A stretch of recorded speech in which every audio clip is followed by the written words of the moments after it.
నమస్తే, welcome to Jyotiba TV news. ముందుగా headlines. విజయవాడలో FICCI national executive committee meeting 2025 పాల్గొన్న ముఖ్యమంత్రి నారా చంద్రబాబు నాయుడు.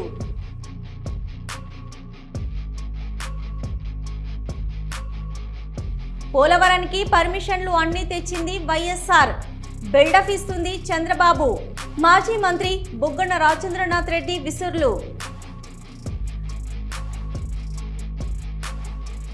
వైఎస్ఆర్సీపీ అధినేత వైఎస్ జగన్ అధ్యక్షతన పార్టీ విస్తృత స్థాయి సమావేశానికి హాజరైన సీనియర్ నాయకులు.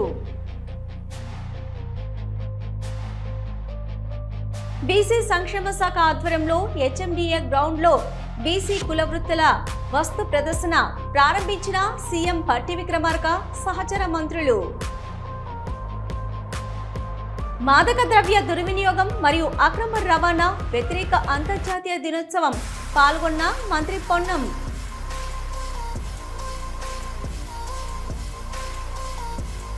సీఎం రేవంత్ రెడ్డికి తెలంగాణ జాగృతి అధ్యక్షురాలు ఎమ్మెల్సీ కవిత సవాల్. అసెంబ్లీ సమావేశాలు పెట్టి 6 గ్యారెంటీల అమలు, మహిళలకు కాంగ్రెస్ చేసిన మోసంపై చర్చిద్దాం. విజయవాడలో FICCI national executive committee meeting 2025లో పాల్గొన్నారు ముఖ్యమంత్రి నారా చంద్రబాబు నాయుడు.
పోలవరంకి పర్మిషన్లు అన్ని తెచ్చింది వైఎస్ఆర్.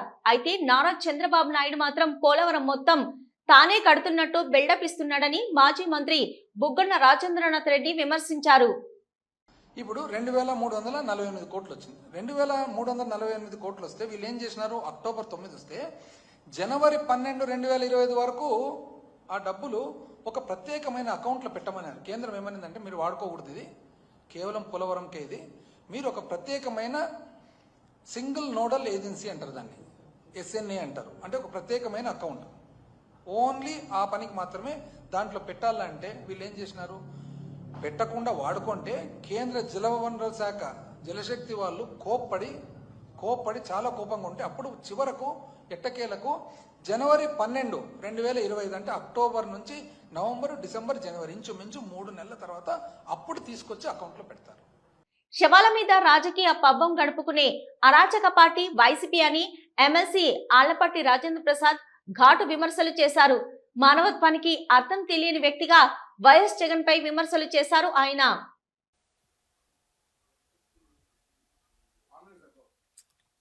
అందరికీ నమస్కారం. జగన్మోహన్ రెడ్డి గారి పరామర్శలు, పర్యటనలు ఎందుకు చేస్తున్నారో ఎవరికి అర్థం కానటువంటి పరామర్శలుగా మిగిలిపోతా ఉన్నాయి. మనిషి అనేవాడికి ఎంతో కొంత జ్ఞానంతో జీవనం కొనసాగిస్తూ ఉంటాం.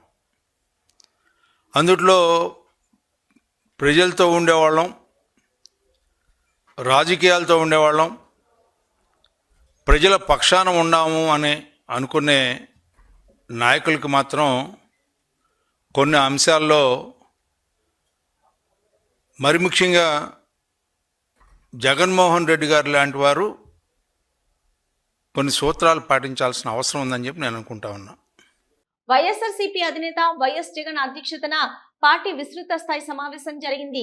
ఈ సమావేశంలో సీనియర్ నేతలు Botsa Satyanarayana, Peddireddy Ramachandra Reddy, Buggana Rajendranath, party state coordinator Sajjala Ramakrishna Reddy, party ఎమ్మెల్యేలు, ఎమ్మెల్సీలు, పార్లమెంటు, అసెంబ్లీ నియోజకవర్గాల సమన్వయకర్తలు, పార్లమెంటు నియోజకవర్గాల పరిశీలకులు, జిల్లా అధ్యక్షులతో పాటు రీజనల్ కోఆర్డినేటర్లు పాల్గొన్నారు.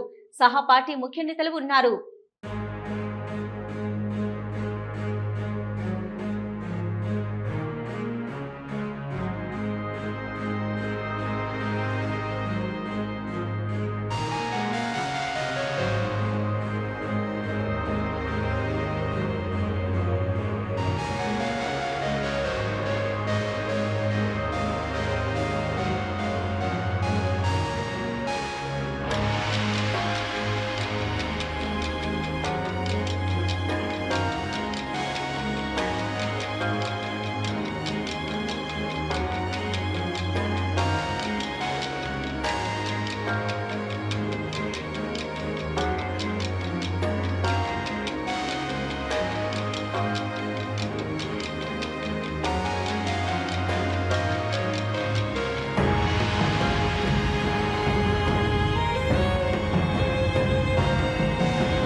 బీసీ సంక్షేమ శాఖ ఆధ్వర్యంలో పెద్ద అంబేద్కర్ విగ్రహం వద్ద HMDA గ్రౌండ్ బీసీ కులవృత్తుల వస్తు ప్రదర్శనశాలను డిప్యూటీ సీఎం పట్టి విక్రమార్క సహచర మంత్రులు వాకాటి శ్రీహరి, అడ్లూరి లక్ష్మణ్ కుమార్ తో కలిసి ప్రారంభించారు మంత్రి పొన్నం ప్రభాకర్. చేతి వృత్తులు, వాటి ఉపయోగాలు, మట్టి కుండలు, కప్స్, బాటిల్స్, మెదర్ బుట్టలు, చేనేత వస్త్రాలు, పూసల వస్తువులు, రాగి పాత్రలు, ఐరన్ గొడ్డళ్లు, కత్తులు తదితర స్టాళ్లను పరిశీలించి వాటి గురించి అడిగి తెలుసుకున్నారు మంత్రులు. జలవిహార్లో మాదక ద్రవ్య దుర్వినియోగం మరియు అక్రమ రవాణాకు వ్యతిరేక అంతర్జాతీయ దినోత్సవం సందర్భంగా ప్రత్యేక కార్యక్రమం నిర్వహించారు. కార్యక్రమానికి మంత్రి అడ్లూరి లక్ష్మణ్, మంత్రి పొన్నం, ప్రభుత్వ whip Beerla Ailaiah, GHMC mayor Gadwal Vijayalakshmi, Telangana anti narcotics bureau director general Anitha Ramachandran IAS, Sailaja IAS, Hyderabad CP CV Anand, Rachakonda CP Sudheer Babu, hero Nikhil పాల్గొని మాదక ద్రవ్య దుర్వినియోగం మరియు అక్రమ రవాణాకు వ్యతిరేకంగా మాట్లాడారు. సీఎం రేవంత్ రెడ్డికి తెలంగాణ జాగృతి అధ్యక్షురాలు ఎమ్మెల్సీ కవిత సవాల్ విసిరారు. అసెంబ్లీ సమావేశాలు పెట్టి 6 గ్యారంటీల అమలు, మహిళలకు కాంగ్రెస్ చేసిన మోసంపై చర్చిద్దాం. రేవంత్ రెడ్డి చంద్రబాబును పిలిచి హైదరాబాద్ బిర్యానీ పెట్టి గోదావరి నీళ్లను గిఫ్ట్ గా ఇచ్చారు. 2016లో పోలవరం, బనకచర్ల అంశమే లేదు. రేవంత్ రెడ్డికి అబద్ధాలాడడం అలవాటైందని ఆరోపించారు. గ్యారంటీలు అమలు చేయకుండా ప్రజల దృష్టిని మళ్లించడం సరికాదు. అసెంబ్లీ పెడదాం. 6 గ్యారంటీల అమలు, మహిళలను మోసం చేసిన దానిపై చర్చిద్దాం. కేసీఆర్ దమ్మెంత అన్నది ఒరిజినల్ కాంగ్రెస్ పార్టీకి తెలుసు కాబట్టే తెలంగాణ వచ్చింది కాబట్టే ఇవాళ రేవంత్ రెడ్డి ముఖ్యమంత్రి అయ్యారు. అది మర్చిపోయి రేవంత్ రెడ్డి మాట్లాడడం బాధాకరం. రేవంత్ రెడ్డి హుందాగా వ్యవహరించాలి. కేసీఆర్ కళ్ళలో కూడా తెలంగాణకు నష్టం చెయ్యరు. బీసీలకు 42% రిజర్వేషన్లు కల్పించకుండా ఎన్నికలకు వెళ్తే కాంగ్రెస్ పార్టీని ప్రజలు క్షమించరని అన్నారు. ఏదైతే మీరు వాగ్దానాలు చేశారో, ముఖ్యంగా వృద్ధులకు 2000 ఉన్న పెన్షన్ 4000 చేస్తామన్నారు. వికలాంగులకు 4000 ఉన్న పెన్షన్ 6000 చేస్తామని చెప్పింది. మహిళలందరికీ కూడా నెలకు 2500 రూపాయలు ఇస్తామని చెప్పింది. ఇట్లా మీరు అనేకమైనటువంటి వాగ్దానాలు చేసిండ్రు. కానీ 18 నెలలు అవుతున్నా కూడా ఆ వాగ్దానాలు పూర్తి చేసే దిశగా మీరు ఆలోచన చేస్తలేరు. కాంగ్రెస్ ప్రభుత్వాన్ని వాళ్ళు నేను డిమాండ్ చేసేది ఒకటే, మేము ఇవాళ తెలంగాణ ప్రజలు, ముఖ్యంగా తెలంగాణ మహిళలు, సోనియా గాంధీ గారు గ్యారంటీ కార్డులు సంతకం పెట్టి ఇంటింటికి పంచిండ్రు, పేపర్లలో వేసిండ్రు, ఫ్రంట్ పేజీలలో అడ్వర్టైజ్మెంట్ వేసిండ్రు.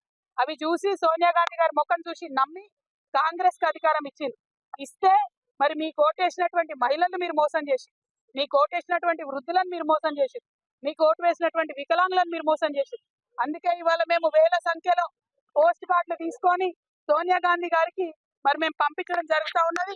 దీంట్లో మేము ఒకటే రాసినాం, అమ్మ సోనియమ్మ, మీరు మీ రేవంత్ రెడ్డి గారిని, మీ ముఖ్యమంత్రిని ఆదేశించండి, తక్షణమే మాకు పెన్షన్లు ఇప్పించండి అని చెప్పి సోనియా గాంధీ గారికి రిక్వెస్ట్ చేసినాం. బీసీ రిజర్వేషన్లకు 42% చట్టబద్ధత కల్పించి తర్వాతనే స్థానిక సంస్థల ఎన్నికలు నిర్వహించాలని మాజీ మంత్రి తలసాని శ్రీనివాస్ యాదవ్ డిమాండ్ చేశారు. సనత్ నగర్ నియోజకవర్గం బండిమఠ్ ప్రాంతంలో నేడు ఎమ్మెల్యే తలసాని శ్రీనివాస్ యాదవ్ అధికారులు, బీఆర్ఎస్ నాయకులతో కలిసి బస్తీ పర్యటన చేశారు. స్థానిక సమస్యలు తెలుసుకొని వెంటనే పరిష్కరించాలని అధికారులను ఆదేశించారు. ఈ సందర్భంగా ఆయన మాట్లాడుతూ అసెంబ్లీలో బిల్లు ఆమోదించి చేతులు దులుపుకోవడం కాదు, కులగణన తర్వాత బీసీ రిజర్వేషన్ అమలు అవుతుందనే నమ్మకంతో ప్రజలు ఉన్నారని తెలిపారు. పార్టీల పరంగా రిజర్వేషన్ ఇస్తామంటే ఊరుకోవడానికి మేము అడుగు తినేవారమేం కాదని ఘాటుగా విమర్శించారు. పార్లమెంటులో ప్రవేశపెట్టి అన్ని విధాలుగా చట్టబద్ధత కల్పించిన తర్వాతనే ఎన్నికలపై మీ చిత్తశుద్ధి నిరూపించుకోవాలని ప్రభుత్వానికి విజ్ఞప్తి చేశారు.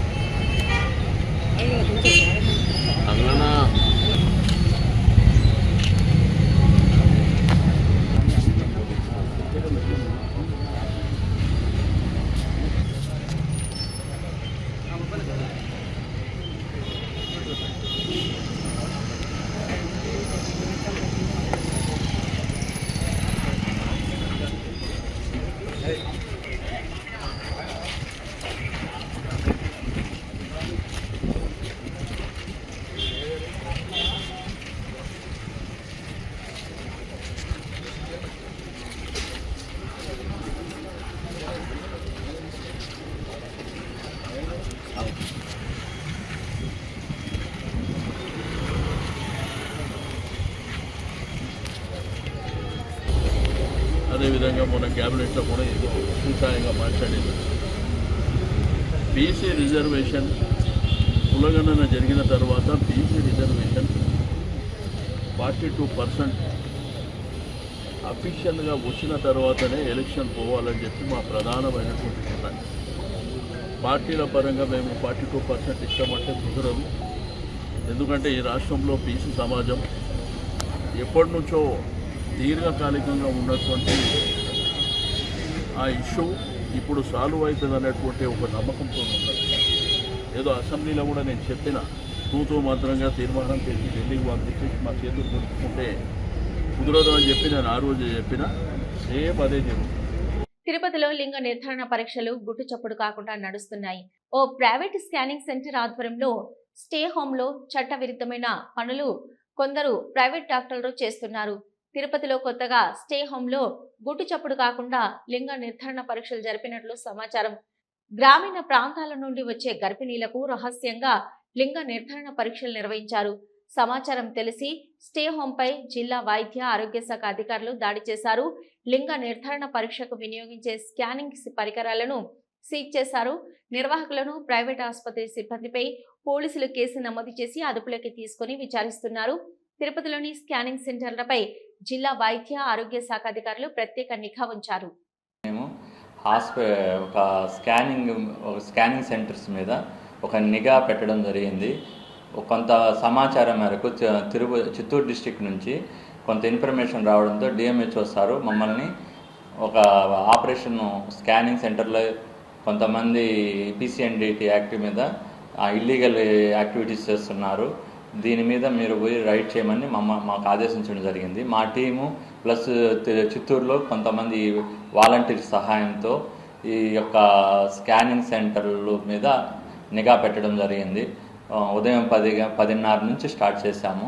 11:30కి ఒక స్కానింగ్ సెంటర్ నందు స్కానింగ్ మిషన్ పోర్టబుల్ స్కానింగ్ మిషన్ని ఒక ప్లేస్ నుంచి ఇంకో ప్లేస్కి వెళ్ళి అక్కడ ఒక హోమ్ స్టేలో స్కాన్ చేయడం జరిగింది. ఒక అనాథరైజ్డ్ పర్సన్, ఒక ఇంటర్మీడియట్ చదివిన ఒక లేడీ, తను ఒక టీమ్ లాగా ఏర్పడి కొంతమంది ప్రైవేట్ ప్రాక్టీషనర్స్ టీమ్ లాగా ఏర్పడి వేరే చోట్ల నుంచి వేరే ప్లేసుల నుంచి ఈ ప్రెగ్నెన్సీ లేడీస్ని తీసుకొని వచ్చి మేల్ ఆర్ ఫీమేల్ బేబీస్ని ఎక్స్పోజ్ చేసేయడంలో ఆమె వంతు సహకరిస్తుంది.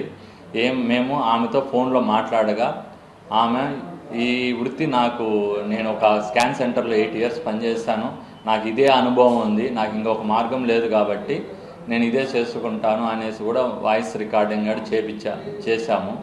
అంటే ఇలాంటి వాటిని అరికట్టాలనేసి మేము డిఎంహెచ్ఓ సార్ కూడా మా డిస్కషన్లో చెప్పడం జరిగింది. మున్నేరు రిటైనింగ్ వాల్ నిర్మాణ పనుల పురోగతి, భూ నిర్వాసితులకు పోలేపల్లి వద్ద కేటాయించనున్న ప్రభుత్వ స్థలాన్ని క్షేత్రస్థాయిలో పరిశీలించిన జిల్లా కలెక్టర్ అనుదీప్, దురిశెట్టి, కరుణగిరి, రాజీవ్ గృహకల్ప పోలేపల్లి వద్ద క్షేత్రస్థాయిలో పరిశీలించారు. రిటైనింగ్ వాలు, డ్రైను, ఇక రోడ్డు నిర్మాణాలు, పరిహారం, భూమి అభివృద్ధి పనుల గురించి అధికారులను అడిగి తెలుసుకున్నారు.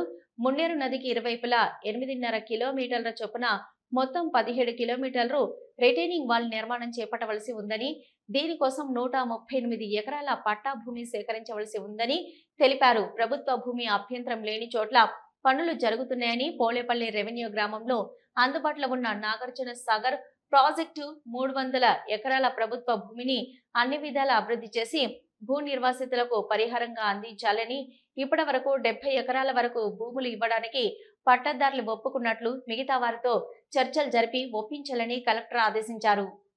సత్తుపల్లి పట్టణంలో కాకర్లపల్లి రోడ్లో ఉన్న నారాయణ విద్యా సంస్థలో అనుమతి లేకుండా పాఠ్య పుస్తకాలు, నైట్ డ్రెస్సులు, యూనిఫామ్స్ విక్రయిస్తున్నారని సమాచారం తెలుసుకున్న ఏఐఎస్ఎఫ్ విద్యార్థి సంఘం నాయకులు నారాయణ విద్యా సంస్థల యొక్క గోడౌన్ వద్దకు వెళ్లి ఆందోళన చేపట్టారు.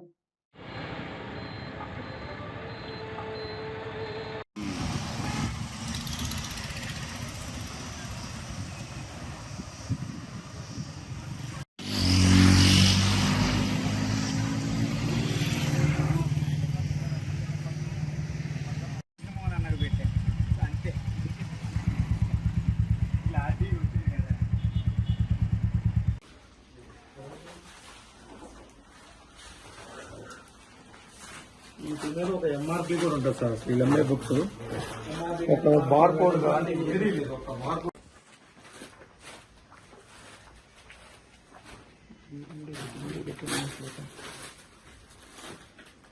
సీజ్ చేయాలి నారాయణగూడాన్ని వెంటనే, సీజ్ చేయాలి నారాయణగూడాన్ని వెంటనే, సిగ్గు పుస్తకాలతో వ్యాపారం చేయటం, సిగ్గు పుస్తకాలతో వ్యాపారం చేయటం, సీజ్ చేయాలి నారాయణగూడాన్ని వెంటనే.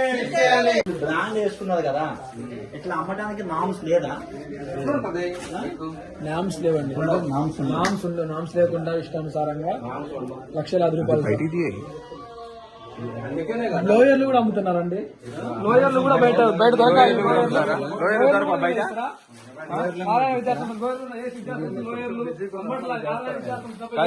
లోయర్లు కూడా బట్టల షాప్, బట్టల వ్యాపారం చేస్తున్నారు. కాలేజ్ ప్రింట్, స్కూల్ ప్రింట్ బాగా ఇస్తుంది అని చెప్పి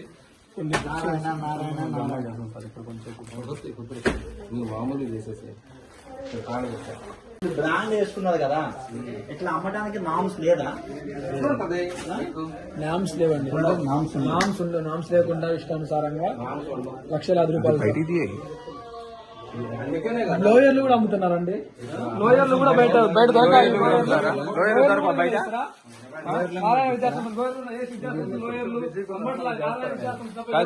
లోయర్లు కూడా బట్టల షాప్, బట్టల వ్యాపారం. మచిలీపట్నం పర్యటనకు వెళ్తున్న నారా లోకేష్ నిమ్మకూరులో ఎమ్మెల్యేలు వెనిగండ్ల రాము, వర్ల కుమార్ రాజా, తెలుగు తమ్ముళ్లు ఘన స్వాగతం పలికారు. ఎన్టీఆర్ స్వగృహం నిమ్మకూరులో ఎమ్మెల్యే వర్ల కుమార్ రాజాతో కలిసి పుష్పగుచ్చాలు అందిస్తూ లోకేష్ కు ఎమ్మెల్యే రాము స్వాగతం పలికారు. గజమాలలతో సత్కరించారు. నిమ్మకూరు ఆడపడుచులు మంగళ హారతులిచ్చారు. అందరూ బాగున్నారంటూ నిమ్మకూరు గ్రామస్తులు టీడీపీ శ్రేణులను లోకేష్ కుశల ప్రశ్నలు అడిగారు. చెయ్యి పట్టుకుంటూ భుజం తడుతూ ఎమ్మెల్యే రాము, కుమార్ రాజా నిమ్మకూరు గ్రామస్తులను ఆత్మీయంగా పలకరించారు. లోకేష్ వెంట ర్యాలీగా మచిలీపట్నం ఎమ్మెల్యేలు, తెలుగు తమ్ముళ్లు తరలి వెళ్లారు. నిన్న సీఎం నిర్వహించిన రైతు భరోసా కార్యక్రమంపై ప్రెస్ మీట్ నిర్వహించిన వికారాబాద్ మాజీ ఎమ్మెల్యే, బీఆర్ఎస్ పార్టీ జిల్లా అధ్యక్షులు డాక్టర్ మెతుకు ఆనంద్ పాల్గొన్న ముఖ్య నాయకులు. మీ పార్టీ వాళ్ళే చెప్తున్నారు మీటింగ్లలో రైతు భరోసా ఎగ్గొట్టి కాంగ్రెస్ గవర్నమెంట్ అని చెప్పి చర్చ నడుస్తుంది. ఇక రుణమాఫీ ఎంత తొందరగా రుణమాఫీ చేస్తూ మొత్తం తెలుసు. ఇది కేసీఆర్ గారు, కేటీఆర్ గారు చెప్పిరి, హరీష్ రావు గారు చెప్పిరి, మా లీడర్ చాలా మంది చెప్పిరి. ఏ గ్రామానికి పోదామప్పా? మీ సొంత ఊరు కొండారెడ్డిపల్లికి పోదామా? మీ సొంత నియోజకవర్గము కొడంగల్ పోదామా? ఒక గ్రామం తీసుకొని 100% రుణమాఫీ అయ్యిందని చెప్పి నిరూపిస్తే మేము రాజకీయ సన్యాసం తీసుకుంటామని చెప్పి మా నాయకులు అందరూ చెప్పారు. తిరుమల శ్రీవారిని బుధవారం ఉదయం వీఐపీ బ్రేక్ సమయంలో పలువురు ప్రముఖులు దర్శించుకున్నారు. వైసీపీ ఎమ్మెల్సీ దువ్వాడ శ్రీనివాస్, దివ్యల మాధురి కలిసి దర్శనం చేసుకున్నారు. పలమనేరు ఎమ్మెల్యే అమర్నాథ్ రెడ్డి కుటుంబ సమేతంగా దర్శించుకున్నారు. వారికి వేరువేరుగా స్వామివారి దర్శనం అనంతరం రంగనాయకుల మండపంలో అర్చకులు వేద ఆశీర్వచనం అందించారు. టీటీడీ అధికారులు స్వామివారి తీర్థ ప్రసాదాలు అందజేశారు. ఇవి ఇప్పటివరకున్న జ్యోతిబా టీవీ న్యూస్. నమస్తే.